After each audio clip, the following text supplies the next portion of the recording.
Ju, você me ouve agora?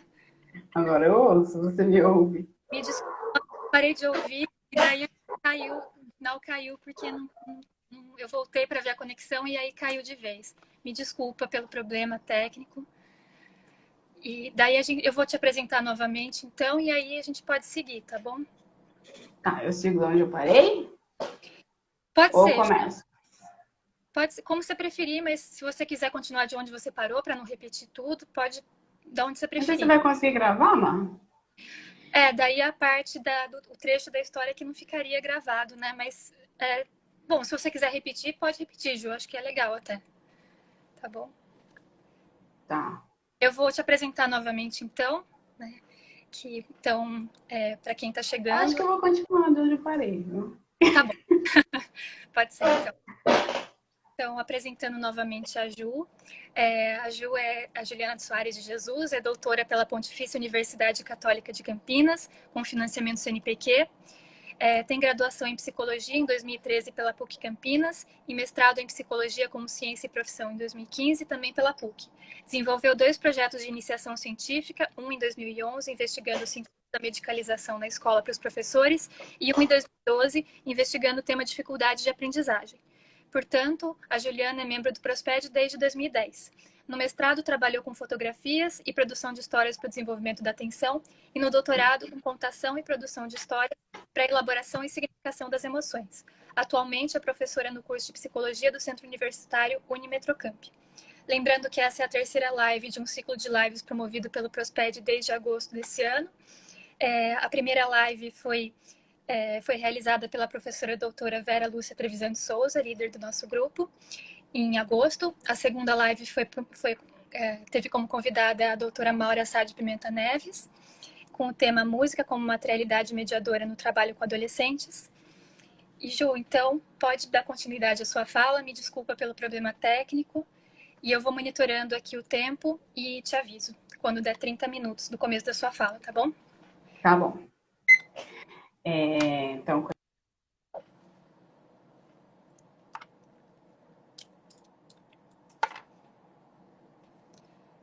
Ai, travou aqui.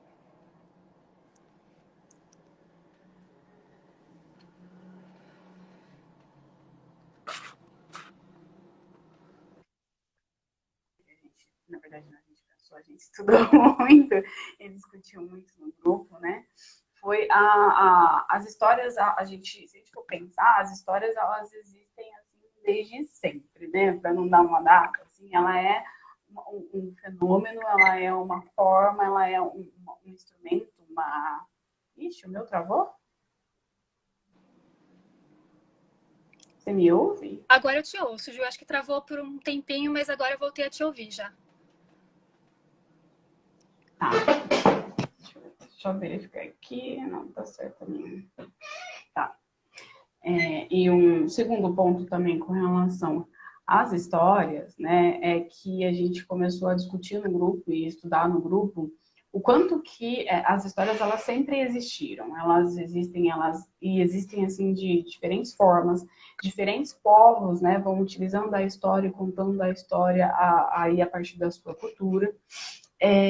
Mais uma coisa que a gente começou a perceber também, além disso, né, é que quando a gente vai ler uma história, quando a gente pensa numa história, quando a gente se envolve com uma história, a gente vê o quanto que aquela história ela traz aí pra gente representações, né? E aí ela reproduz, na verdade, né, não só essas representações, ela reproduz aí diferentes ações das pessoas, elas reproduzem formas de sentimentos, elas reproduzem pensamentos, elas reproduzem várias coisas e várias formas de existir que são humanas. E isso traz um aspecto muito interessante, né, para a gente trabalhar as emoções, porque dentro de uma história, dentro de um trecho da história, a gente começa a perceber diferentes ações que é possível para a pessoa fazer. Diferentes ações que são aí encenadas, aí se a humanidade, né, dessa forma que a gente tem aí de se expressar e de conviver com o outro. E quando a gente pensa, eu pensando nos adolescentes, a gente começou a perceber, né, a partir disso, esse momento era um momento em que era um momento de pausa para eles se apropriarem, né, para a gente conseguir trazer essas formas aí de se relacionar e ao mesmo tempo, né, justamente por ser esse momento de pausa, que possibilitava também uma reflexão da história, começarem a eles por si, né, entenderem e a se apropriarem. Era também, né, e de uma forma conjunta, uma discussão, uma forma de discussão daquela história para a reflexão deles a respeito daquelas formas. E uma reflexão não no sentido de, isso aqui que esse personagem faz, ele tá certo, ele tá errado. Possibilidades, né? Não era esse foco, mas de ampliar as possibilidades de pensar coisas a gente pode fazer. Olha, de tantas formas que um sentimento, uma emoção, ela esbarra na gente e faz com que a gente tenha uma reação que existe na nossa sociedade mesmo, né? E uma possibilidade, né? E também uma outra questão da história que é assim, a história tem todo o conteúdo, tem todo um enredo, tem toda uma mensagem ali, né? Um roteiro, vamos dizer assim, e que essa história, né? Ela não é cada um dos alunos em que eu contava a história e cada uma das pessoas que leem a história, elas têm a sua apropriação. Ela entra aí a sua subjetividade, entra aí a sua partícula, que a gente chama de particularização. Isso quer dizer que cada um vivencia a história de uma forma. Isso quer dizer que cada um, ela consegue, e até por vivenciar isso de uma forma, ela começa a simbolizar, né? Que é uma das nossas maiores, é o que nos diferencia aí dos animais, né? Que é a nossa simbolização, que é a nossa possibilidade, que é a nossa forma, né? De representar as coisas em que a gente vive e de entender aquilo que a gente vive, de sentir aquilo que a gente vive. E essa simbolização, né, ela não é só uma simbolização, a gente não simboliza vive agora. Né? E isso que as histórias, ela traz um ponto muito mais ampliado para a gente trabalhar as emoções, é que contando uma história, eu consigo a partir dessa simbolização, a partir de eu conseguir entender o que é essa história, o que é essa história para mim, eu não vou apenas fazer essa relação, o que é essa história para mim agora. Eu faço a relação de todas as coisas que eu já vivenciei, de todas as minhas experiências. E o Mangel traz uma ideia muito legal, não só legal, mas também, né, para trabalhar enquanto com essas emoções, é que as histórias, elas conseguem, em uma história, eu consigo unir o meu presente e o meu passado e pensar e imaginar, né, possibilidades infinitas, possibilidades de futuro. Então, quando eu contava as histórias, era nesse sentido em que as crianças e os adolescentes conseguissem sentir, conseguissem ver expressões de emoção, né, e é claro que isso também era discutido, né, na turma. E ao eles conseguirem entender e compreender essas expressões, a gente também começava a relacionar com eles mesmos, né? Então, no primeiro momento, numa forma muito mais indireta, né? Falando de personagens, mas é claro que quando eles falavam dos personagens, eles estavam falando deles. Porque essa é uma das discussões que a gente faz no grupo do poder da arte, o poder das obras de arte, né? Que é a gente, não só a gente se envolver, não só a gente, mas também da gente conseguir expressar a personagem, não o personagem, mas aquilo, a gente só consegue falar daquilo que a gente sabe. A gente só consegue falar daquilo que é nosso. Né? Então, quando eles falavam aí de personagens, eles estavam falando, consequentemente, deles. Eles estavam falando de como que eles vivenciavam essas emoções. E a partir disso, né, a partir dessa contação de histórias, o ponto que foi a minha tese, foi a questão de como que isso permite, né, porque assim, se a gente pensar, a gente tem, todos nós temos diferentes e enfrentamos diferentes situações no cotidiano. Todos nós, em algum momento, a gente sofreu ou sofre, ou tem alguma tristeza, ou tem alguma situação em que a gente fica cotidianamente pensando sobre aquilo, né? E uma das questões aí da arte, né, de trabalhar com as histórias, é que chegou um determinado momento com os adolescentes em que no primeiro momento eles não conseguiam se expressar, eles não sabiam como se expressar, para chegar num segundo momento em que eles expressavam e eles falavam sempre as mesmas questões e eles traziam sempre os mesmos apontamentos. Isso quer dizer que eles ficavam sempre, né, repetindo questões e que a gente precisava superar no sentido deles terem, né, uma vivência, deles conseguirem enfrentar melhor isso, deles não ficarem, como Spinoza fala, né, a mercê, não é mercê, né? Qual que é a palavra? Nossa, gente, ai, não é submisso, mas esqueci o que ele usa. Ai, isso, sujeitado, a servidão também das emoções, da emoção não predominar, né? Porque a gente precisa também ter um equilíbrio, vamos dizer assim, entre as nossas emoções e a nossa cognição, a nossa razão, o nosso conhecimento, né? Então, o que foi interessante também na minha tese com os adolescentes,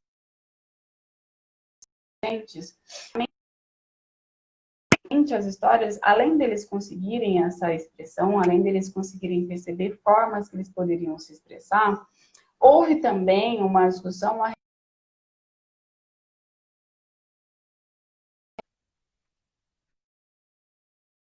todos nós temos situações em que no momento nos doeu muito. E hoje não é que não deixa de doer. Ela não deixou de doer. A gente conseguiu, a gente aprendeu. Então, esse era também um movimento que eu fiz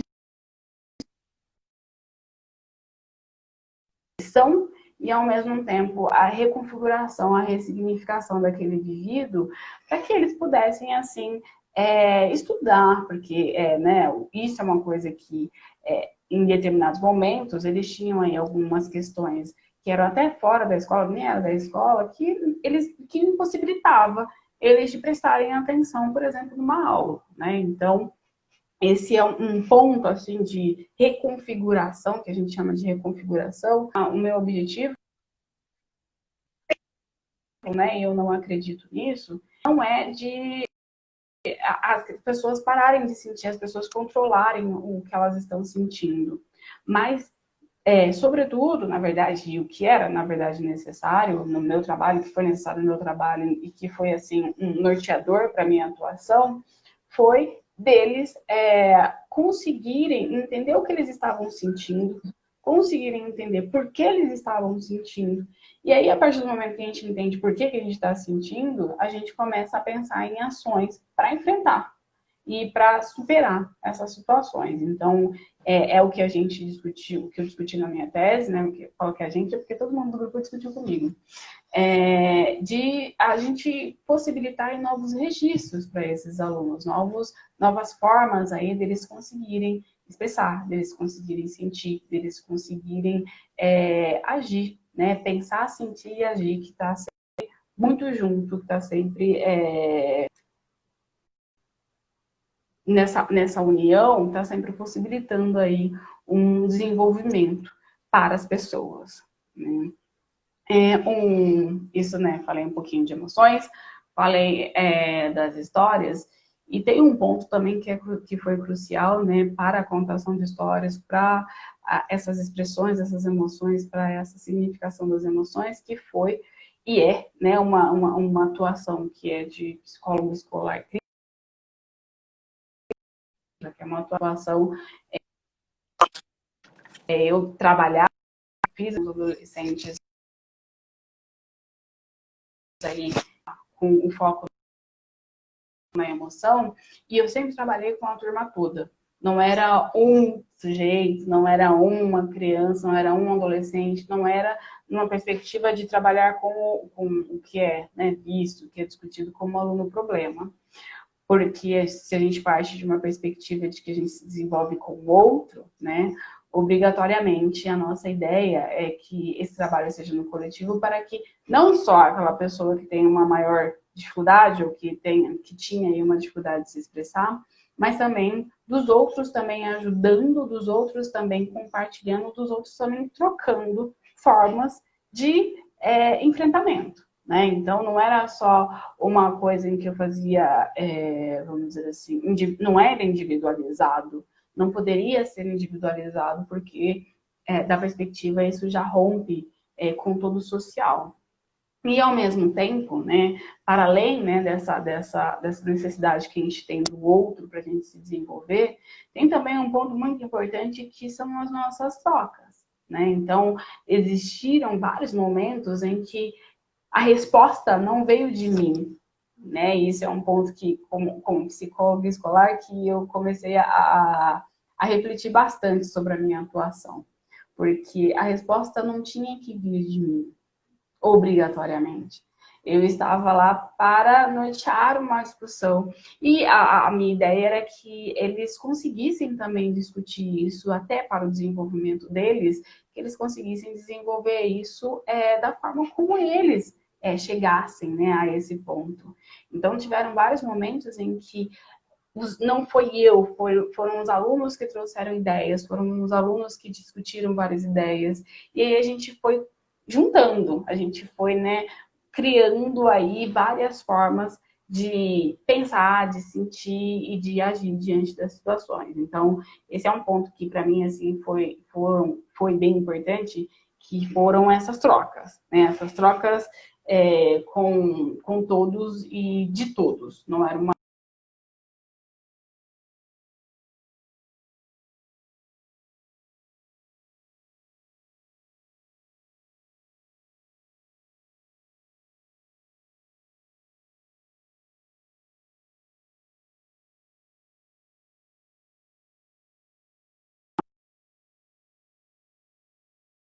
emoção que eu estava querendo discutir, que emoção que eu estava querendo trazer para eles conversarem, que ações aí que tinham na história, ou que, na verdade, pensamentos ou sentimentos, ou que relações que tinham nas histórias que era interessante para a gente discutir naquele grupo.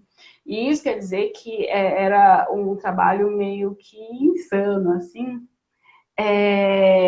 que era uma questão aí relacionada a minha preparação, né? Então eu lia muitas vezes as histórias, eu lia muitas vezes as histórias sozinha, em voz alta. Eu anotava muito o que eu precisava questionar, o que eu poderia discutir em determinado trecho. Na hora da contação mesmo, eu comecei a utilizar, por exemplo, existiam trechos que eu queria dar mais ênfase, né? Então eu mudava a minha entonação, para que eles conseguissem perceberem essa ênfase, essa entonação e criar também, né, até pela entonação, né, pelo modo como a gente conta, a gente cria aí um clima, né, que a gente chama de clima emocional. Então, foi com essa perspectiva também que eu trabalhei, no sentido de orientar, né, a partir da minha computação, as discussões e pontos que, para mim, que eu considerava importante na história. É claro que esse ponto importante não era para mim, era um ponto importante que ele não surgiu assim do nada na minha cabeça, ele surgiu a partir das minhas intervenções com grupos, das discussões que a gente tinha na semana anterior, de todas essas outras questões assim que a gente ia construindo junto nos encontros. Então, a cada encontro, eu parava, eu fazia os diários de campo, eu ficava pensando, tá, agora eu preciso isso daqui, eu preciso discutir isso daqui, eu preciso trabalhar com eles. E além dessas trocas, né, eu acho que a Manu não tá me ouvindo, né, mas acho que para fechar, assim, uma questão importante que eu fui construindo com a contação de histórias O quanto que também a gente começou a perceber e a trabalhar o não saber, né? Porque era muito recorrente dos alunos, e principalmente para psicólogo, né? Dos alunos perguntarem, mas o que a gente precisa fazer? O que a gente faz agora? O que não sei o quê? O que a gente faz nessa situação? E aí, se sentir, como que a gente se sente? Como que coisas assim. E acho que uma coisa que é interessante, assim, né, da gente, que foi para mim, foi da gente construir também várias coisas juntos, né, de como que é esse sentir, como que o nosso corpo sente, como que o seu corpo sente. Olha, para você é diferente de para ele é dessa forma, você é dessa forma, cada um vai aí, como que vocês resolvem isso, ou como que, quando eu falei para vocês, como esse personagem resolve, e aí foi interessante no sentido de tiveram momentos em que a gente falava assim, não sei, né? Eu não sei como fazer. Como que a gente pode agora pensar, então, como fazer, né? Então, e foi extremamente enriquecido também, no sentido de a gente conseguir pontuar aí em vários momentos, né? Coisas que a gente não sabia e que a gente não precisava saber, né? Eu posso começar respondendo as questões aqui? Ou não? Não sei. Eu posso começar respondendo as questões. Porque acho que de uma forma geral, né? Acho que era isso que eu tinha para dizer, assim, sobre as histórias. Eu posso falar um pouquinho mais sobre como eu trabalhava, que foi até uma questão aqui da Sueli, duas questões que eu estou vendo. E eu posso continuar aqui na minha fala a partir disso, né? Sueli, as histórias, eu fazia 3 momentos, na verdade. Tinha alguns momentos em que eu não lia a história toda, e aí eu lia até um certo ponto das histórias, e aí eu pedia para os alunos continuarem as histórias. Então era uma forma que eu tinha de eu entender como que eles entenderam a história, entender como eles entenderam a história, e ao mesmo tempo como eles percebiam as expressões nas histórias. E ao mesmo tempo, né, quando eles terminavam essas histórias, a gente trazia e a gente ampliava assim também de pensar quais são aí as maiores outras formas também de se vivenciar aquilo que a gente estava vivenciando. Isso era uma forma. Uma segunda forma era que eu também tiveram momentos em que eu li toda a história e aí eu questionava, a gente conversava sobre as histórias, a gente conversava sobre o que eles tinham entendido. A depender da história, não, todas as histórias tinham uma discussão com um tema, né? E aí, depois dessa discussão, eu pedia para eles fazerem uma nova história. Eles contarem a história deles, contarem as histórias deles a partir deles, né? Então, o que que você mudaria? O que que você deixaria? Porque muitas vezes eles falavam assim, não achei legal, eu achei meio chato, eu não gostei dessa parte, nossa, não sei o quê. Eu falei assim, que bom. Como que você faria? Então, agora é a hora. Vamos agora, então, fazer uma outra história. Tanto que, né, no final, né, do meu doutorado, os alunos, eu construí um livro com os alunos. Eles tinham aí, a partir das nossas discussões, produzido, né?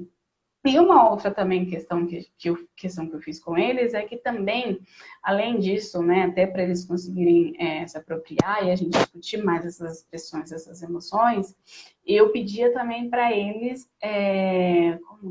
eles desenharem ou eles fazerem alguma coisa. Então, às vezes eu levava papéis para eles desenharem, às vezes eu levava biscuit para eles fazerem, às vezes eu levava, eu já trabalhei com aqueles palitos de sorvete para eles construírem alguma coisa também a partir dessas histórias. Então sempre tinha eu fazia nessas 3 variações. Uma outra questão também é que às vezes, né, eu não falava o título das histórias. Às vezes eu só contava a história e aí eu pedia para eles falarem, e agora, qual o nome, qual é o título que vocês dariam para essa história? Quando a gente pensa em título, né, é uma forma também deles, como fala, deles sintetizarem aquilo que eles entenderam das histórias, né? E eu fazia também o inverso. Às vezes, antes de começar a contar a história, eu falava só o título e perguntava para eles o que vocês acham que vai ser essa história, o que vocês acham que vai falar essa história, né? Então, era essas questões. Um ponto importante que eu não falei agora, né, pensando, é que eu sempre trabalhei com música de fundo. Então, eu colocava música de fundo antes, e aí sempre instrumental, eu sempre utilizei instrumental. Para mim facilitava bastante, porque eu achava, para mim, até na minha leitura, ficava mais fácil também as músicas sem nenhuma letra, né, para não atrapalhar duas coisas ao mesmo tempo acontecendo. Então, eu sempre utilizava músicas de fundo que tinha aí o ritmo que era de acordo com a história que eu contava. Então, aconteceu muito, e isso no meu doutorado a gente discutiu como um convite, a gente chama de um convite à vivência, né? Porque aí, com uma música de fundo, eles já se preparavam, né, emocionalmente para aquela contação de histórias, eles já se preparavam para o que estava, assim, vamos dizer assim, por vir, né? Tanto que depois de um tempo, eles mesmos que já começavam, assim, a fechar as cortinas, que eu também fechava, para ficar um pouco mais escuro, né? Quando era a história de terror. E aí, aproveitando, né, também para responder essa questão, uma das histórias que eu contei foi de Edgar Allan Poe. Eu contei contos da Clarice Lispector, né? Eu contei uma história, né? Que eu contei, história barra conto, né? Que foi sobre Don Quixote, contei sobre Drácula. Então, foram, assim, por exemplo, na do Drácula, a ideia que eu tinha era de trabalhar a relação em grupo, né? Então, como que a gente se expressa para o nosso amigo? Como que a gente percebe que aquele nosso amigo está bem ou mal naquele dia? E como que para a gente, diante de algumas situações, é mais fácil, é melhor e é mais construtivo quando a gente enfrenta essas situações não sozinho, mas também com um grupo. Até porque, né, humanamente, quando nós estamos tristes ou nós estamos maus, a nossa tendência é se isolar. E era isso que os alunos faziam muito, eles se isolavam muito. O que, né, consequentemente, ficava muito mais difícil para eles enfrentarem aí, para eles lidarem emocionalmente com o conflito que eles estavam enfrentando. Então, foram meio que essa discussão, assim, que eu fiz com eles. Eu tô lendo aqui o que ela falou agora.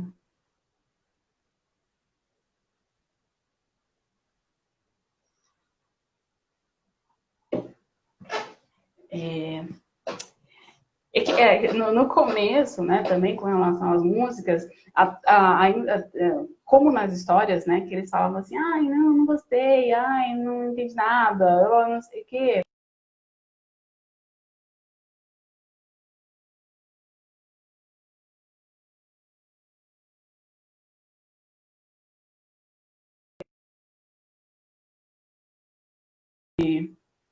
Pode, Deus falou mais sobre isso. Não, ela também vai criando, né? E vai, pelo ritmo, ela vai aí fazendo com que o nosso corpo fique de uma determinada forma, que o nosso corpo sinta de uma determinada forma. Então, no começo, né, a gente sempre tem as resistências, né? E as resistências são importantes, é claro, para a gente refletir, para a gente repensar, para a gente refazer o que a gente está fazendo. E essas resistências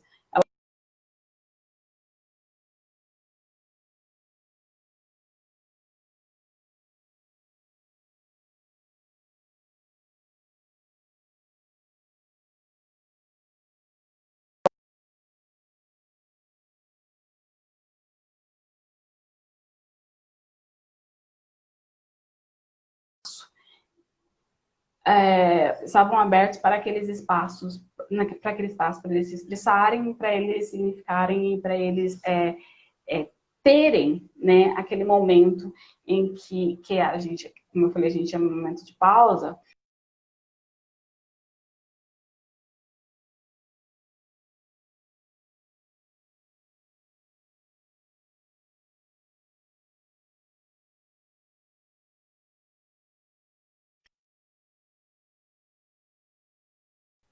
Esse é o ponto. E agora, gente? Não sei, a Marcela não fala comigo. Eu não tenho.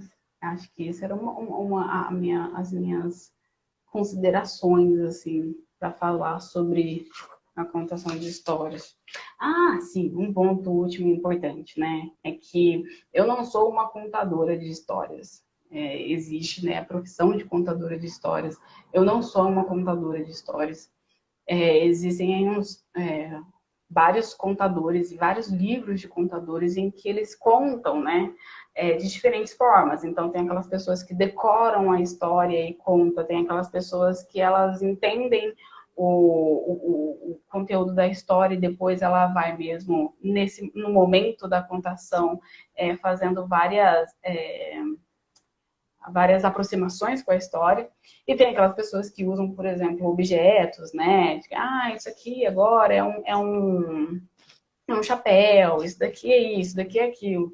E eu lia mesmo. Eu levava as histórias e eu contava trazendo as palavras que tinham realmente nas histórias, né? Então eu não alterava. Por exemplo, contos de Edgar Allan Poe são contos que têm palavras que são muito difíceis.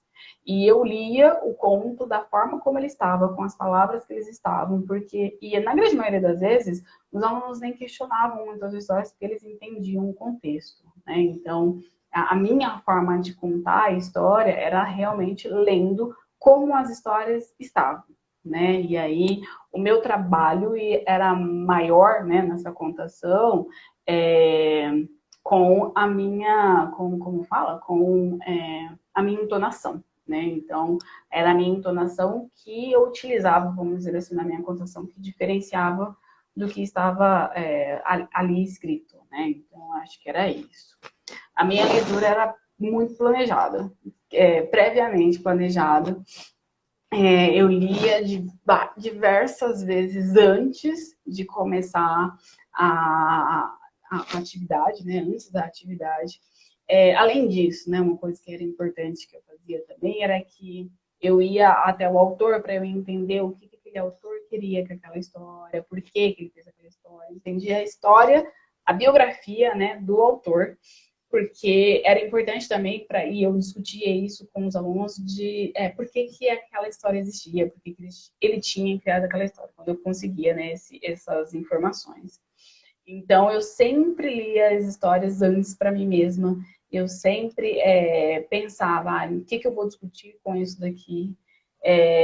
Eu sempre conversava com a minha orientadora também e trazia para ela, por exemplo, eu estava pensando em discutir essa história por causa disso, disso, disso, e aí a gente planejava também esses encontros. E, e nesse sentido, então, era sempre planejada antes dos encontros com os alunos. Na verdade, Sueli, eu não usava muito como uma ludicidade, não. O que a gente discutia muito no grupo era o quanto que era importante, né, quando a gente vai ler alguma coisa para alguém, até para a gente abrir esse espaço, até para a gente criar esse espaço de envolvimento.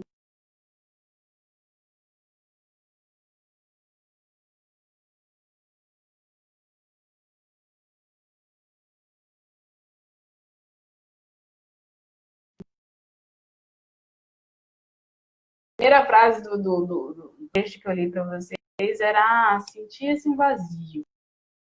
Sentia-se um vazio. Sentia-se um vazio. Então, era mais no sentido de criar esse clima e também de tocar os alunos.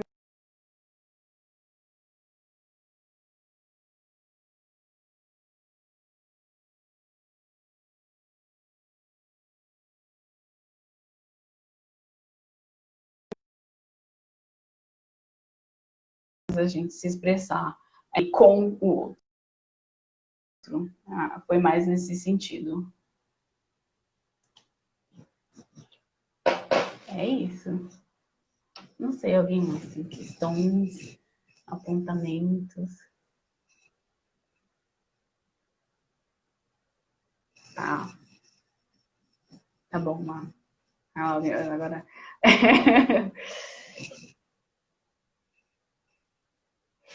Sim, sim. O que eu tomava bastante cuidado, Sueli, é que, assim, quando eu lia as histórias, eu sempre pensava, assim, até que na minha organização, né, que momento aqui que eu posso parar a leitura em que não seja um corte muito grande, né, para o entendimento da história, e que momento que eu preciso parar a leitura e que, na verdade, daria para eles continuarem, né? Porque se eu fizesse assim, parasse do nada, eu não ia promover ali um espaço em que eles conseguissem entender o que estava acontecendo e compreender o que estava acontecendo.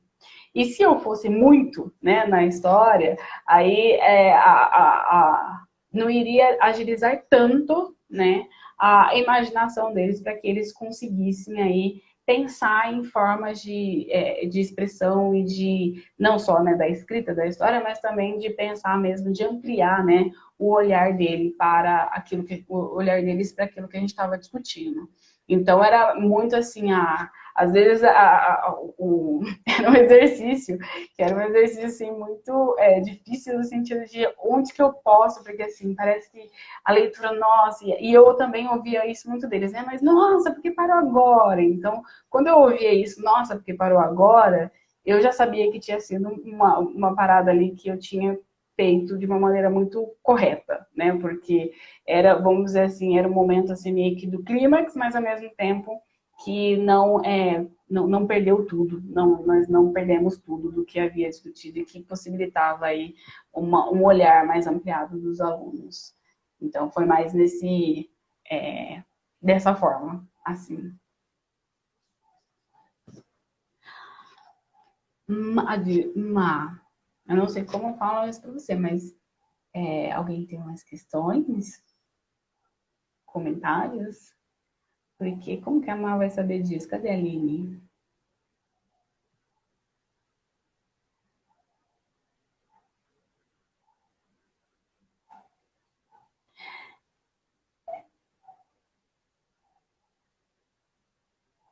Sim, sim. E também uma coisa que existe também, Sueli, que é interessante que a gente discute muito no grupo, é a sua proximidade não com a literatura em si, mas a sua proximidade com aquela obra que você vai usar, né? A, a Má, por exemplo, ela tá a Má, ela tem. A Maura, não a Má, né? A Maura, ela, por exemplo, ela trabalha com música. Ela é nossa, ela é uma maravilhosa cantora. Ela entende tudo de música. E tem pessoas que trabalham com fotografias, tem pessoas que trabalham com pinturas, tem pessoas que trabalham com um monte de coisas, assim. Mas acho que uma coisa também que conta também, né, que a gente não pode deixar que eu não posso deixar de pontuar, é também a sua proximidade com as histórias, com a sua proximidade, assim, de entender e usar aquelas histórias, de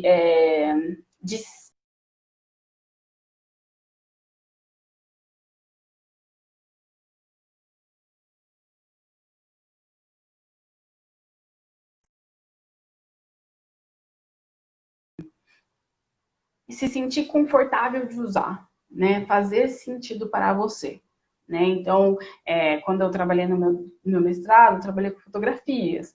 Quando eu comecei a trabalhar com essa turma que eu trabalhei no meu doutorado para o desenvolvimento, trabalhar a expressão das emoções, né, para mobilizar as emoções, eu também comecei com fotografia, mas eu vi que não dava muito certo, eu vi que eu não conseguia atingir aquilo que eu estava querendo atingir. Eu também comecei a trabalhar com filmes, mas também eu vi que não estava querendo atingir, até que cheguei no momento que eu parei, né, conversando com a minha orientadora e a gente começou a pensar histórias. E antes de começar as histórias, né, eu comecei a ler histórias. Eu comecei aprendi a ler histórias para os outros, né? Porque a gente tem, na grande maioria das vezes, a gente tem uma forma de ler para a gente em que a gente precisa ler também para os outros, né? E é diferente a gente ler para a gente do que ler para os outros.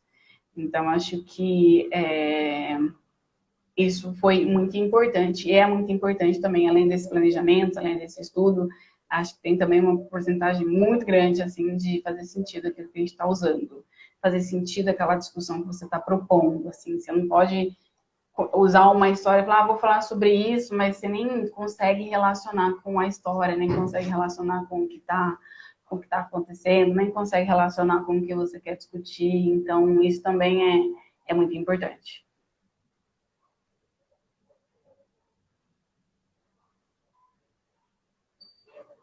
Eu vi aqui um comentário, eu respondi. Obrigada, Maura, eu respondi a questão. Eu vou escrever aqui. Eu escrevo?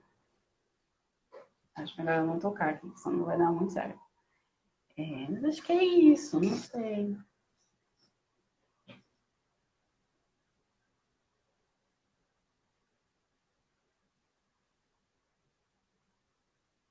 Imagina.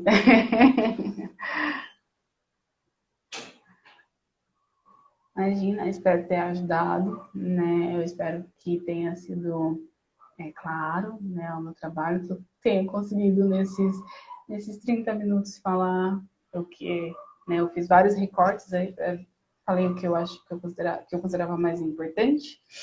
E, apesar, né, de todas as falhas técnicas, eu espero que tenha contribuído e que usem todos histórias na vida de vocês e leiam também bastante a respeito leiam, né, histórias, porque não, eu falo pro outro, mas agora, principalmente nesse momento, a gente percebe o quanto que as histórias, assim, a leitura é importante nesse momento que a gente não está conseguindo fazer muitas atividades, né? Então, acho que é isso. E pode encerrar. Acho que pode encerrar. Obrigada a todos. Obrigada pela presença, por me ouvirem, pelo tempo. Enfim, muito obrigada. Saudade, irmão. Obrigada, Celine.